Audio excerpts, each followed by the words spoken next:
Look at my this is so mess. And now it has a nest and the chicken are inside.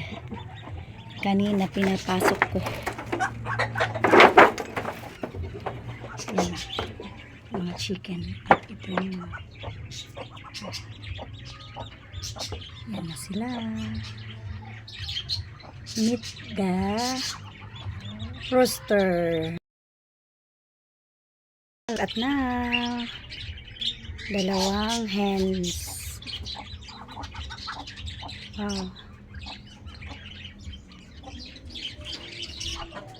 This is so mess nung una, but now I put a net I should say, and what happened is like that.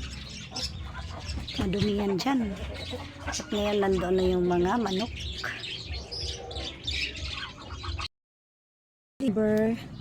I take a video. Yung mess ay naging kulungan ng mga manok. Malaya na yung mga manok. Nakakapagdala. Nandyan tumatago yung mga hen. Nandoon oh. At mayroong itlog na. Ay, next time titingnan natin.